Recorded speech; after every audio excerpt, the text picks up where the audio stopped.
Protests are just one part of what some see as the darker side of these Olympic Games. Joining me now to talk more about that is Mike Bako. He's sports managing editor for DailyNational.com. Mike, thanks so much for joining us. I want to start with security.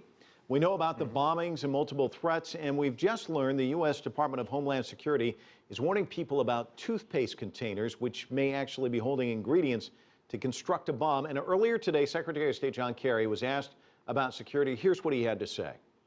We have 140 personnel, government personnel representing FBI, Department of Homeland Security, diplomatic security, consular affairs, embassy, military, all working under the same roof in a coordinated way with the Russians. We feel that everything has been done that can be done to try to guarantee people's safety and security. Mike, I want to get your reaction to Secretary of State Kerry. Well, I think from the standpoint of trying to reassure the athletes that are going over there, there have been just months and months and months of bad press and certainly international bombings and incidents that have gone on. So, of course, he wants to put forth the best face on these Olympics. As he mentioned, they're working in partnership. Mitt Romney, who headed his own Olympics with Salt Lake City, said that he would have no problems going there either. So in terms of putting forth a good face, I think that the U.S. government, John Kerry in particular, is doing that. And I think they actually believe that because they are working somewhat hand in hand with the Russian government. Mike, you mentioned bad press. Of course, how do you feel about the human rights anti-gay laws? How's that going to play a factor in these games, do you think?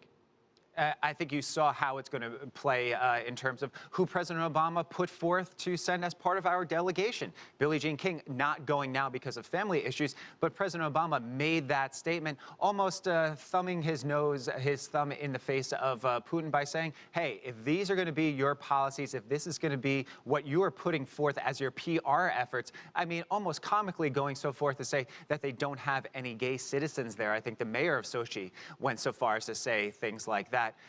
You know, it's bad publicity from the Russian standpoint, and it's bad publicity for Putin. These are really the Putin Olympics. Even though they're taking place in Sochi, he wanted them in Sochi. Everything that is going on, everything that is coming out of any official's mouth is really being put forth by Putin. And Michael, this is already by far the most expensive Olympics in history at $51 billion. Now we're getting reports of buildings, specifically hotels, not being finished, rooms without running water or even doors. Is this going to be a disaster in a sense? I think if you look at the immediate reaction of the press that are over there now, you look on Twitter, you look at pictures of yellow and sometimes green water coming out of the faucets, some hotel rooms that don't have working plumbing. If you look at some of the accommodations for some of the athletes, certainly not on par what you found in past Olympics for the summer or for the Winter Olympics, almost on par with a community college dorm room. So these are not the accommodations. Let's leave the press off to the side. These are not the accommodations that you want for athletes who need to be at the top of their games, for families that are going over there. So certainly bad reports this first day coming out from the press that are over there. You have some hotels that aren't finished. You have a cultural center in Sochi that is just a skeleton of what it really was intended to be. They actually put a tarp over it with a picture of what the cultural center was supposed to be. So certainly not getting off to a good PR front on the first day. Now, Mike, you mentioned past Olympics. You also talked about the press, and I went back because this seems like a constant theme to me, and I found this headline before the 2012 London Olympics. London Olympics hit with a series of problems before the first event even starts. Then I went to 2010, Seattle Times headline, "Whoa, Canada." Vancouver Olympics dealing with a myriad of woes before the games even take place. Isn't this a constant narrative that we see before the start of any Olympic Games, and then after the games are over, people kind of tend to forget this stuff?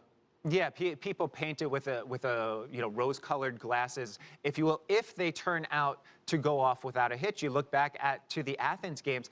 At that time, terrorist warning at the highest absolute level. Certainly the geography of Athens, you had different terrorist threats and elements. Certainly at the height that it is now in Sochi, certainly things that have gone on. So it'll be up to what goes on over these next 2 weeks.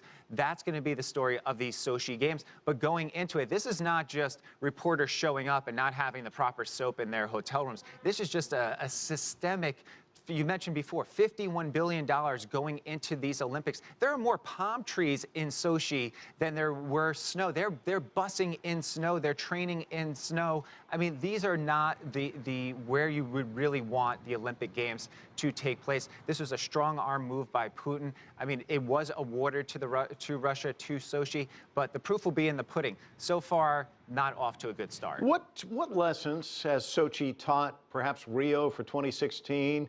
And they have their own problems. Yeah, they do. Well, so what lessons can they take from this?